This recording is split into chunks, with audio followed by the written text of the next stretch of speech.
Então a palavra de hoje é intitulada Transformados para Transformar.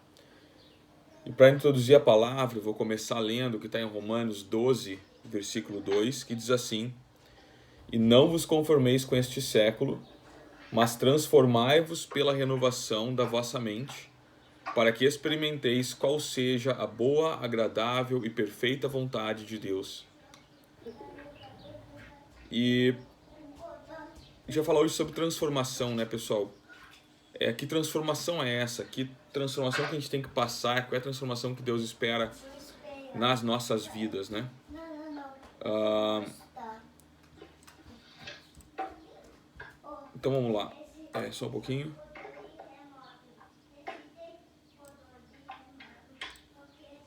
Então, que transformação é essa que Deus está esperando, né? Mas antes de eu falar de transformação, eu vou falar qual o contrário, né? O contrário pode ser estagnação. Ou seja, eu estar conformado com o que eu estou vivendo, eu estar conformado com a situação, eu estar conformado com o meu mundo, eu estar conformado comigo mesmo, né? E quando eu entro nessa zona de conformismo, vai faltar disposição para transformação. Um movimento que acontece quando a gente renova a nossa mentalidade e a gente se adapta ao que uma nova estação, aqui um novo ciclo, aqui uma nova página vem a exigir. Aqui no mundo, a gente é reconhecido pelos resultados que a gente apresenta, né? Pode ser na empresa, pode ser na nossa sociedade, pode ser até na nossa família. Só que existe uma outra maneira de medir os nossos resultados que é baseado naquilo que Deus está esperando da gente, né?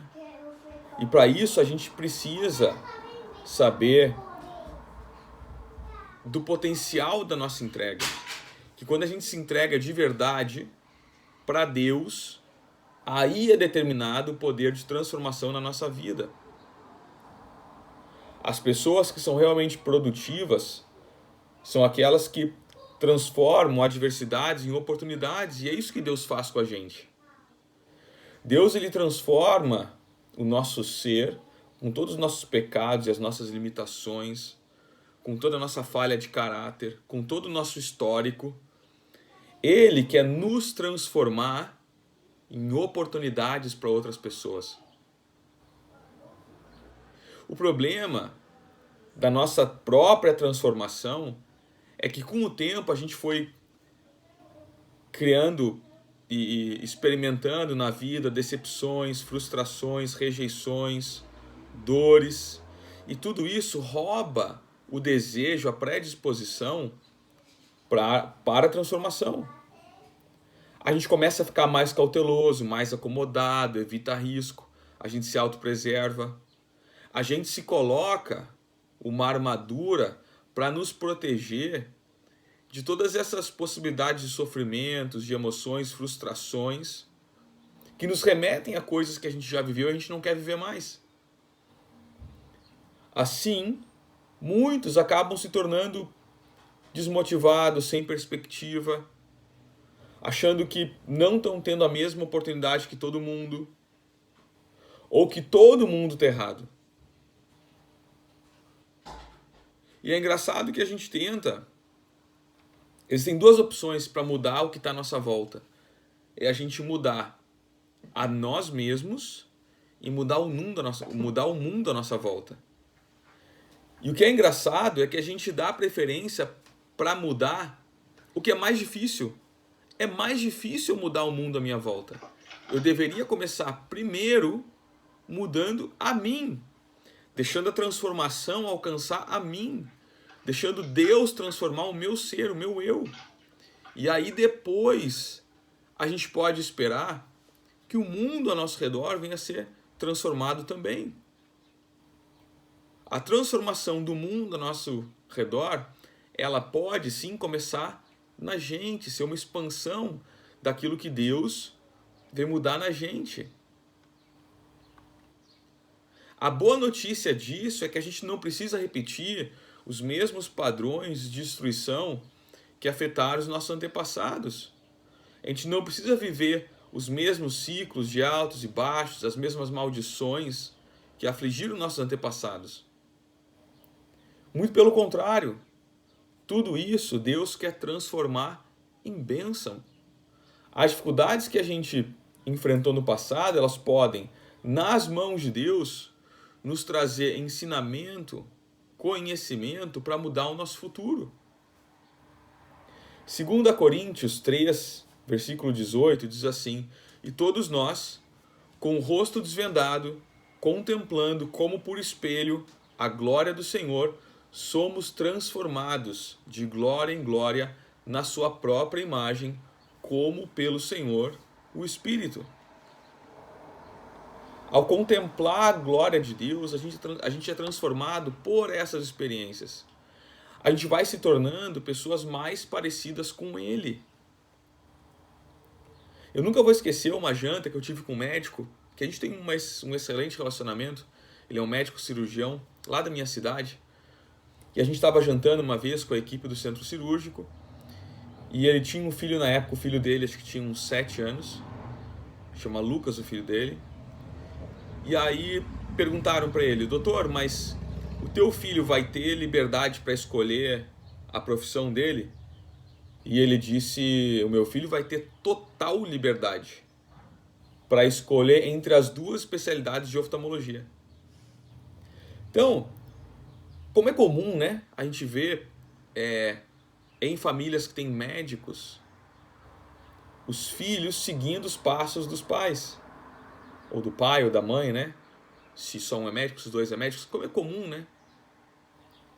Como é comum a gente olhar para os nossos filhos em determinados momentos e dizer: como se parece comigo, né? Normalmente a mãe fala do filho: ah, tá igual o pai, faz as mesmas coisas do pai, cruza a perna igual o pai, escova o dente igual o pai, né? Como é bonito ver o filho seguindo os passos do pai. E aí, quando a gente entende essa relação de paternidade, a gente entende que, estando na presença de Deus, a gente vai ficando mais parecido com Ele. É simples assim, pessoal. Não tem segredo, não precisa ler 20 livros. É simples assim. Da mesma maneira que os nossos filhos eles vão ser parecidos conosco por causa da convivência, nós seremos parecidos com Deus através da convivência com Ele. E é a partir dessa convivência que a gente é transformado. O termo transformar no grego antigo é metamorfo, né, que origina a palavra em português metamorfose, né, que significa mudança, transformação de um ser de uma forma para outra.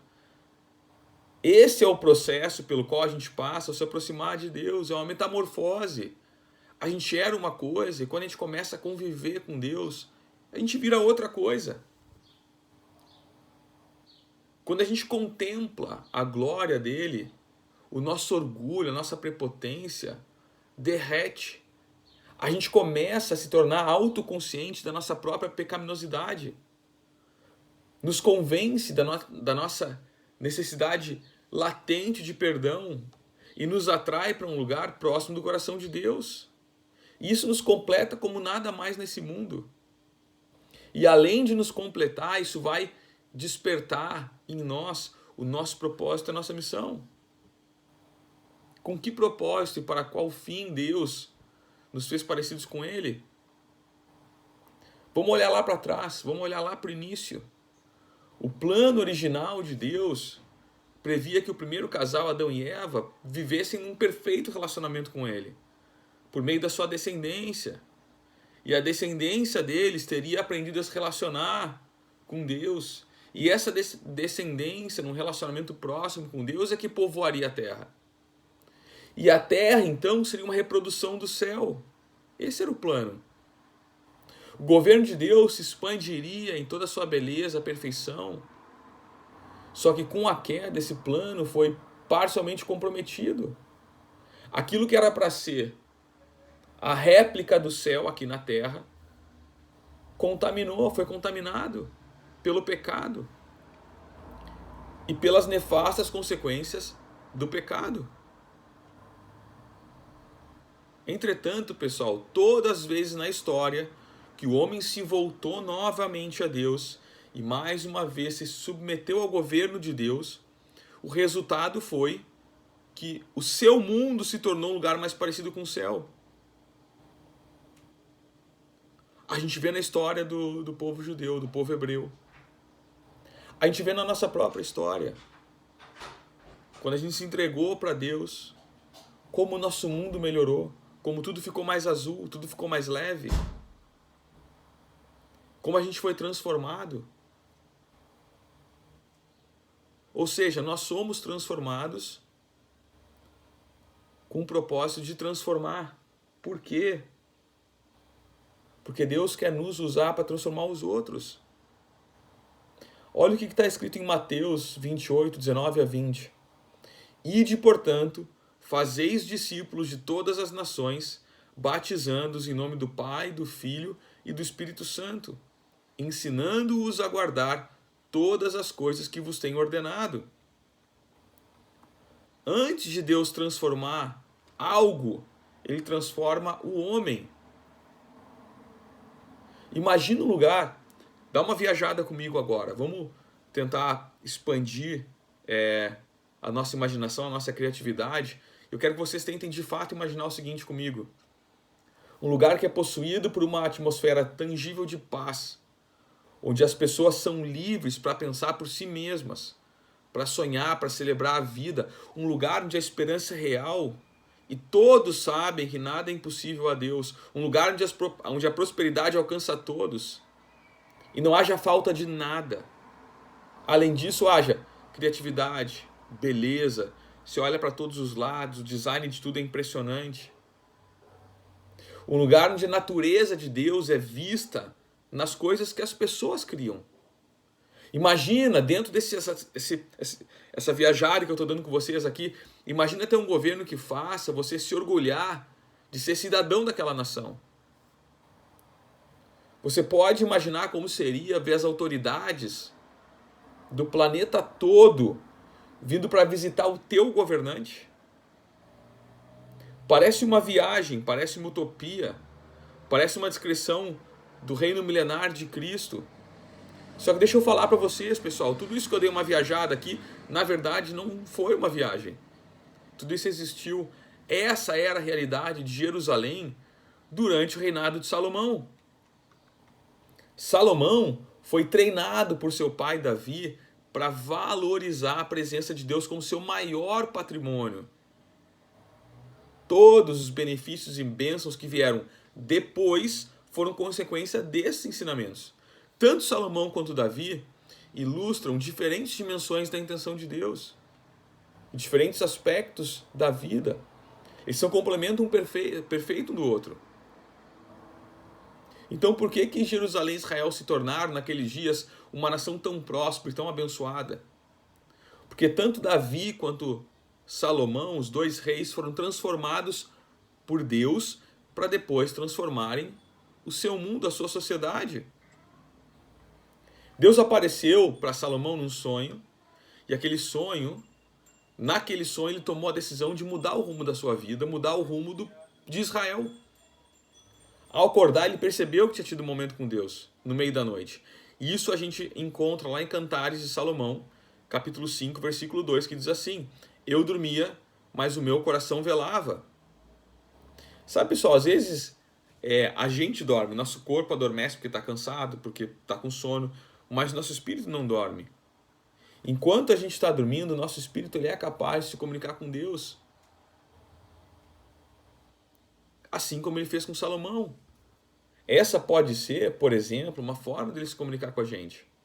Jó 33, 15 a 18 diz assim: em sonho ou visão de noite, quando cai sono profundo sobre os homens, quando adormecem na cama, então lhes abre os ouvidos e lhes cela a instrução, para apartar o homem do seu desígnio e livrá-lo da soberba, para guardar a sua alma da cova e a sua vida de passar pela espada.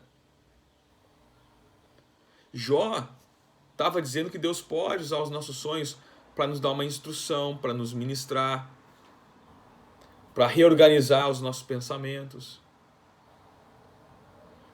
E foi assim que Deus fez para Salomão. E Salomão, o que disse para Deus? Disse sim. Sim, Senhor. E o que é interessante é que muitos definem o autocontrole, o propósito de vida, né, a maturidade, muitos dizem que tudo isso é a habilidade de dizer não para as distrações nessa vida. Mas eu diria que é o contrário. É a virtude, a habilidade de saber dizer um sim tão profundo para alguma coisa que não sobra espaço para mais nada. Se trata de lutar por alguma coisa, não contra alguma coisa. Essa é a diferença da paz. É quando eu luto por alguma coisa, não contra alguma coisa. É ali que eu sou transformado.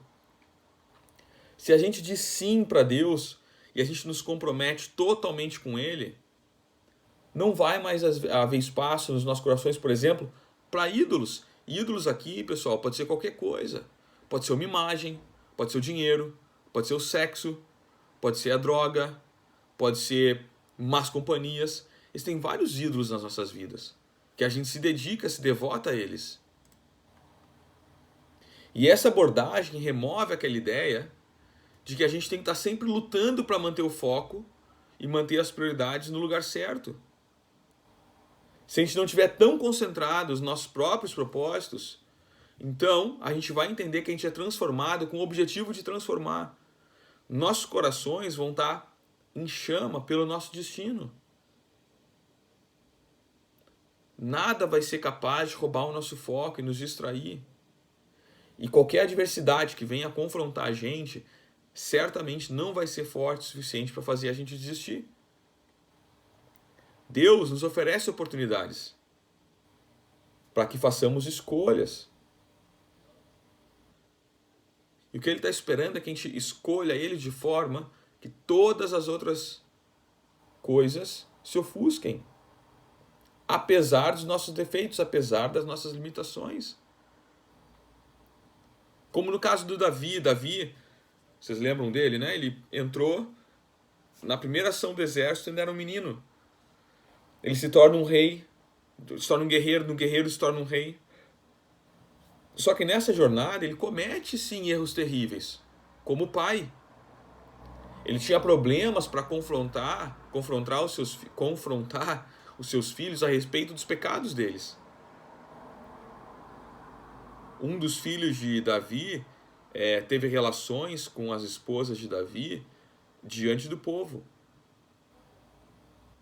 Olha que ponto chegou esses problemas familiares que Davi, com alguns filhos, não soube resolver. A inércia aumentava a desconfiança, a confusão dentro do lar. A situação de Davi com seus filhos é um dos capítulos mais tristes dos Salmos, talvez da Bíblia.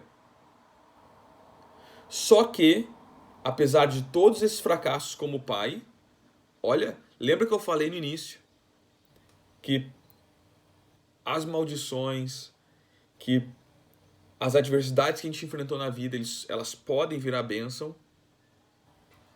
Davi, ele teve muitos problemas com seus filhos. Muitos problemas. Muitos. Depois vocês podem procurar na internet aí, procurar na Bíblia, porque os problemas não foram poucos. Eu não vou entrar nessa seara, porque senão vai desviar muito, a gente vai tomar muito tempo. Só que Davi teve muitos problemas com seus filhos. Só que Davi foi usado, transformado por Deus, e com os seus erros ele passou a transformar. Deus usou um dos filhos de Davi para que Davi transformasse esse filho e esse filho transformasse o reino todo.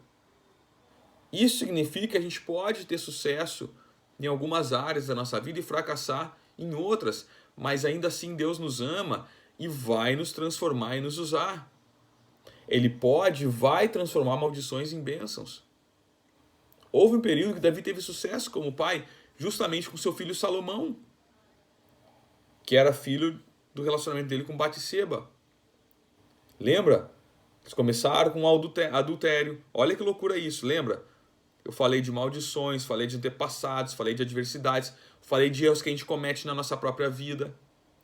Davi, ele entra num relacionamento com Batseba, que era um adultério seguido de um homicídio. E desse relacionamento sai Salomão. Mas Deus transforma aquela situação terrível em algo maravilhoso. Isso mostra o colossal testemunho da graça de Deus, ainda no Antigo Testamento, mesmo ainda antes da vinda de Cristo, que foi uma maior prova do amor de todas. Mas ali a gente já vê uma das provas do amor de Deus, porque ele estendeu o reino de Davi, transformando pecado e tragédia em uma fonte de vida. Deus transformou primeiro Salomão, transformou Davi, Davi transformou Salomão, e Salomão transformou a nação inteira. E não só a nação de Israel, como nações ao redor. E não só isso, como transformou a gente hoje, sabe por quê? Porque Jesus é da linhagem de Davi. Uma linhagem que começou errada, uma linhagem que começou com problemas, trouxe o nosso Salvador. Deus transformando as maldições, as coisas do passado, os nossos antepassados, em bênção para transformar a nossa vida e transformar a vida de quem vem depois da gente. Então até os erros cometidos por alguém escolhido para transformar são transformados por Deus em algo que lá na frente vai mostrar um propósito. Davi, escolheu educar Salomão de uma forma diferente dos outros filhos, em uma visão nascida em Deus, treinando ele para reinar com um propósito. E ensinou bem cedo para Salomão, Davi ensinou bem cedo para Salomão uma área da vida vital chamada sabedoria, uma ferramenta que nos permite reinar em vida. Salomão fala isso. Salomão fala isso lá em Provérbios 4, de 3 a 9, diz assim: quando eu era filho, em companhia de meu pai, tenro e único diante de minha mãe, então ele me ensinava e me dizia: retém o teu coração as minhas palavras, guarda os meus mandamentos e vive. Adquire a sabedoria, adquire o entendimento, e não te esqueças das palavras da minha boca, nem delas te apartes. Não desampares a sabedoria, e ela te guardará. Ama-a, e ela te protegerá. O princípio da sabedoria é: adquire a sabedoria, sim, com tudo que possuis, adquire entendimento. Estima-a, e ela te exaltará. Se abraçares, ela te honrará. Dará à tua cabeça um diadema de graça, e uma coroa de glória te entregará. Salomão, ele foi treinado desde criança para escolher a sabedoria. A gente acabou de ler o que Davi falava para ele. E isso nos leva à seguinte questão: de que maneira nós fomos chamados, nós que fomos chamados para transformar, estamos transformando. De que maneira nós estamos inspirando a geração que está vindo aí, pessoal? Que de acordo com a história deles, os nossos decretos proféticos sobre os nossos filhos, sejam eles biológicos ou não, podem atrair oportunidades de Deus. Se nós entendermos o nosso papel, nós abrirmos as portas pelas quais nossos filhos vão passar. Deus inseriu o primeiro casal em um jardim perfeito em cada detalhe. Porém, seu primeiro comando foi para que eles fossem férteis e se multiplicassem. Vocês lembram disso? Gênesis capítulo 1, versículos 27 e 28. Criou Deus, pois, o homem à sua imagem e semelhança, a imagem de Deus o criou, homem e mulher os criou. E Deus os abençoou e lhes disse: sede fecundos, multiplicai-vos. Somente a palavra multiplicai-vos se refere à procriação, que no hebraico original significa tornar-se grande, né? Vir a ser muitos. Já a palavra sede fecundo significa dar fruto, ser frutífero. Então a gente é designado a multiplicar aquilo que a gente recebe, a sermos produtivos. Esse conceito é claro na Bíblia. Nós somos salvos para salvar, libertos para libertar, curados para curar. A gente aprende para ensinar, a gente recebe para compartilhar, a gente é discipulado para discipular. Nós somos transformados para transformar. E quando isso não acontece, é quando a gente se dá conta, é quando a gente está passando naquele momento da vida que a gente se sente vazio, inútil, sem um propósito, sem um chamado. O nosso chamado é sermos produtivos. E a expressão dessa produtividade é ministério. O uso dos dons para o benefício do próximo, a multiplicação do que nós recebemos. Para quem aqui já serviu no ministério, sabe que isso nos faz crescer espiritualmente muito grande. Porque a gente está transformando depois de ter sido transformado. Voltando para Davi. Davi, antes de tudo, ele era um adorador. E ele orientou seu filho a explorar as afeições por aquilo que é superior a esse mundo terreno de todas as formas possíveis. Jesus falou desse princípio visível e invisível no Sermão do Monte. Mateus 6,33 diz assim: buscai, pois, em primeiro lugar o seu reino e a sua justiça, e todas estas coisas vos serão acrescentadas. Então a gente deve primeiro buscar a realidade superior. Depois ela vai afetar o nível visível das coisas. Se a gente focar nessa realidade superior, o reino de Deus, tudo aqui embaixo nos é acrescentado. Não existe dúvida alguma de que Jesus se referia ao fato de que nós seríamos recompensados na terra por buscar o céu. Salomão clamou por sabedoria e não por bens materiais. Lembra disso? Deus perguntou: me pede o que você quiser. Pode pedir qualquer coisa que eu te dou. Salomão diz: sabedoria. Ele não buscou bens materiais. Ele podia ter pedido para ser o rei mais rico do mundo. O rei mais próspero, mais poderoso, o maior reinado. Só que ele buscou alguma coisa que estava no alto. E por ele ter buscado algo que estava no alto, isso transformou tudo ao redor dele. Ele foi mais inteligente que muitos de nós, que quer mudar o mundo ao nosso redor, mas não quer mudar a si mesmo. Você não quer se transformar a si mesmo, você quer que os outros se transformem. Será que na hora de você se transformar primeiro, para depois transformar o que está na sua volta? Provérbios 8 e 11 diz assim: porque melhor é a sabedoria do que joias, e de tudo que se deseja nada se pode comparar com ela. Davi preparou seu filho para que ele tivesse sucesso em todas as esferas que ele atuasse. Só que ainda assim Salomão dependia das suas próprias decisões. Salomão foi treinado pelo rei, seu pai. Ainda assim, o que aconteceria depois dependia das decisões pessoais de Salomão. Deus está nos preparando para que a gente tenha sucesso nas esferas em que a gente vai atuar. Na nossa família, no nosso trabalho, na nossa comunidade, na célula, na igreja, no bairro, no prédio. Só que assim como Salomão, isso depende das nossas escolhas, pessoal.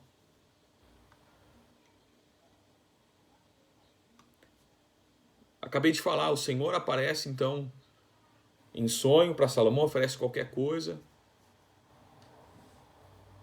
E a gente hoje sabe que sabedoria foi resultado. Só que eu quero entrar um pouquinho mais no detalhe, para que a gente entenda que não foi exatamente a sabedoria, somente sabedoria de maneira isolada que Salomão pediu. Primeira carta a Reis, de Reis, capítulo 3, versículo 9, diz assim: dá, pois, ao teu servo coração compreensivo para julgar a teu povo, para que prudentemente discerna entre o bem e o mal, pois quem poderia julgar a esta grande nação, a este grande povo? Salomão se moveu pelo desejo do que vem do alto. Só que ao fazer isso, Salomão estava pedindo alguma coisa muito interessante. Porque a palavra usada para compreender no hebraico é chama, que significa ouvir. Então ele não estava pedindo só entendimento, mas um coração que soubesse ouvir. E ao fazer dessa forma, ele estava pedindo para fazer parte daquilo que Deus estava fazendo na terra. E a resposta de Deus foi maravilhosa, prometendo a Salomão dar muito mais do que ele havia pedido. Ele ia ser distinto entre os demais reis, em termos de bênçãos materiais, em termos de sabedoria. Ele ia ser o rei mais distinto de todos. Isso a gente conta lá em 1 Reis 3, de 1 a 13, 11 a 13, desculpa. E na Bíblia não há relato de rei mais rico que Salomão. E pelo que a gente escuta na Bíblia, ele talvez, mesmo comparado com outros reis que não estão na Bíblia, talvez ele tenha sido o rei mais rico da história. Tudo porque ele buscou o reino de Deus primeiro. E aí as demais coisas lhe foram acrescentadas. Logo, a sabedoria é ouvir a voz de Deus. Isso a coloca em termos semelhantes à fé. Porque para ela continuar funcionando, a gente precisa ter um relacionamento contínuo com Deus. Um desejo ardente pela sua voz em nossas vidas. E isso é coerente com as outras palavras de Deus a Salomão. 1 Reis 3 e 14 diz assim: se andares nos meus caminhos e guardares os meus estatutos, os meus mandamentos, como andou Davi teu pai, prolongarei os teus dias. A gente está disposto a trabalhar sempre que necessário para ver os efeitos a longo prazo na vida das pessoas que estão sendo chamadas. Só que para isso, para a gente ter essa disposição, a gente precisa entender que a gente foi chamado a se transformar primeiro. A verdade ela é atrativa e todo coração humano anseia por ela. A verdade não é um conceito. A verdade é uma pessoa que se chama Jesus. Ele diz: eu sou o caminho, a verdade e a vida. Nós somos agentes de transformação, apesar de ser, de certa forma, desafiador enxergarmos dessa forma. Também pode ser desafiador a gente pensar que teríamos os mesmos resultados de Salomão quando Deus apareceu a ele, ou seja, que Deus vai aparecer para a gente, vai pedir sabedoria e Deus vai transformar nas pessoas mais ricas do mundo. Não. Ali Deus estava abençoando ele porque ele entendeu o papel transformador que ele tinha no seu povo. E Jesus nos chama para sermos transformadores também. João 14, 13 a 14 diz assim: e tudo quando pedirmos em meu nome, isso farei, a fim de que o Pai seja glorificado no Filho. Se me pedirdes alguma coisa em meu nome, eu farei. E aí, depois disso, a gente escuta sobre o ID. O ID por todo mundo e pregar o evangelho. Quer dizer, se a gente pedir Deus, eu quero ser transformado pelo teu evangelho. E eu quero ser transformador. Eu quero ser agente transformador. Deus vai te abençoar. Deus vai te abençoar. Sabe por que Ele vai te abençoar? Sabe por que isso é possível? João 15, 7, 8 diz assim: se permanecerdes em mim e as minhas palavras permanecerem em vós, pedireis o que quiserdes e vos será feito. Nisto é glorificado meu Pai, em que deis muito fruto, e assim vos tornareis meus discípulos. A gente pode pedir no nome de Jesus para ser agente transformador, e Ele vai atender, porque isso glorifica a Deus. Isso faz com que a gente dê fruto e obedeça a primeira instrução que Deus deu para o ser humano lá no Jardim do Éden, que eu falei para vocês no início, que é: sede fecundos, deem fruto. Isso vem ao encontro do que Cristo está falando.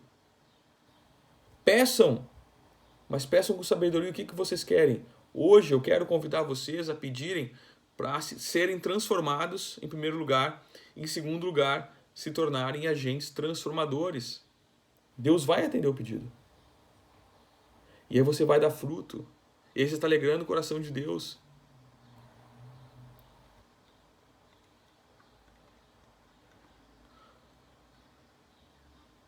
O que isso difere do que Salomão escutou em seu sonho? Como só Jesus é capaz de fazer? Ele elevou o limite do que é possível nas nossas vidas e nos dá a mesma oportunidade que ele deu a Salomão para pedirmos o que quisermos para transformar a vida de outros e servir a sociedade.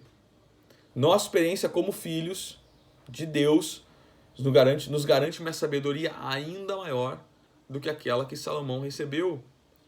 1 Coríntios 1:30 diz assim: mas vós sois dele, em Cristo Jesus, o qual se tornou, da parte de Deus, sabedoria. Eu vou repetir. Mas vós sois dele, em Cristo Jesus, o qual se tornou, da parte de Deus, sabedoria. Então, eu vou tirar as observações aqui do meio para deixar mais fácil. Mas vós sois dele, Jesus, e ele se tornou sabedoria.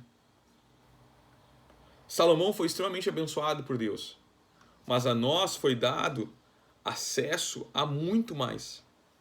Esquece riqueza material. A nós foi dado acesso a muito mais. Então a gente não tem mais desculpa.